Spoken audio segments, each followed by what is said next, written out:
When he thought about it years later, it was the book in the piano bench that had tipped him off. Herr Richter was in the kitchen making a cup of tea while Rudolf waited in the parlor for his viola lesson, bored out of his skull. In the low golden light, the room so flowery, so pink, with its armchairs bedecked in cabbage roses, the ticking clock sent him into an afternoon drowse. Rudolf hated the viola.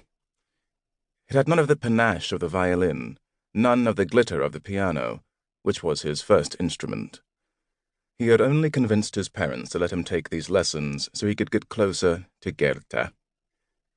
Today she wasn't even home, out with Frau Buchner on some errand.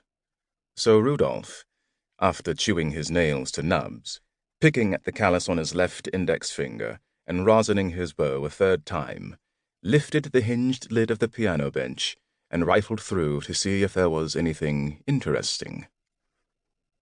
And there it was, under the Christmas carols and Volkslieder, a book written in those funny letters he knew only Jews could read, and underneath the title the translation, Yiddish Ballads.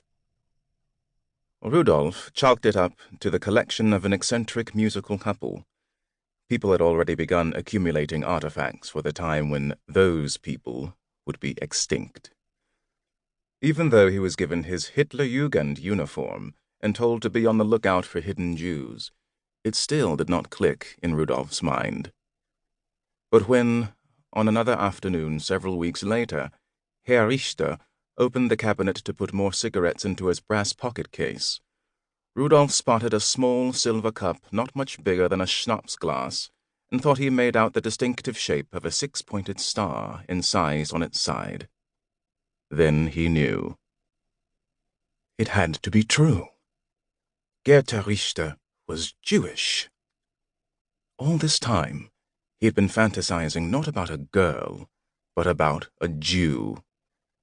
It wouldn't have mattered before, in the days prior to the Nuremberg laws, but it did now. The thought simultaneously repulsed him, mainly because he'd been told it should repulse him, and excited him. He had something to report at the next HJ meeting.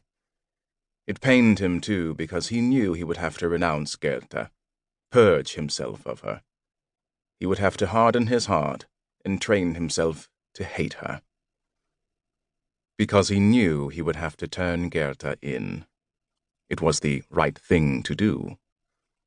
That is how Rudolf found himself standing in the midnight dark, watching from the edge of the crowd, emotionless, as the girl he had been in love with since her first day in the children's choir was herded by guns and dogs onto a train with the rest of the filthy Jews of Würzburg.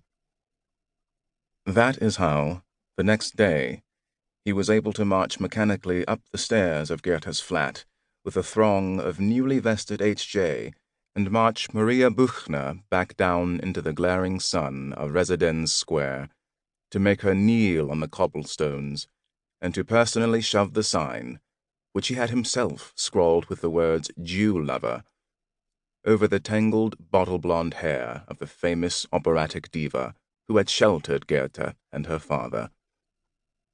That is how, now, during the Battle of Berlin, he was able to grab a smoking Luger from the hands of a dying child soldier, younger than himself.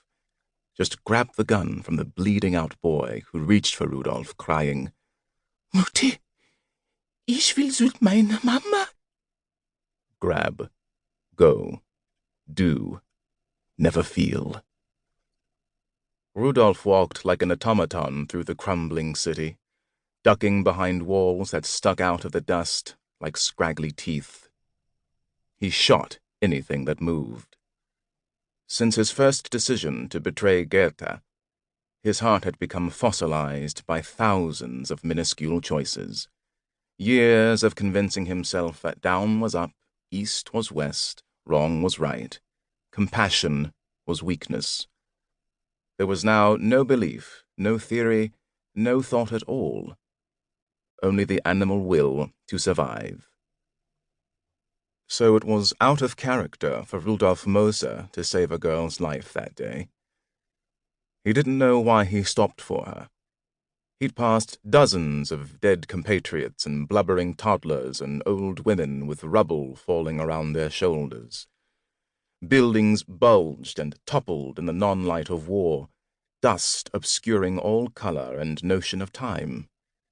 Every landmark was blasted, the city formless, like a melted honeycomb. But when Rudolph saw the girl hiding in that doorway, pointing a shaky pistol at whatever bastard would dare to mess with her, he knew he was going to help her. Not just help, but protect her. Not just protect, but marry her.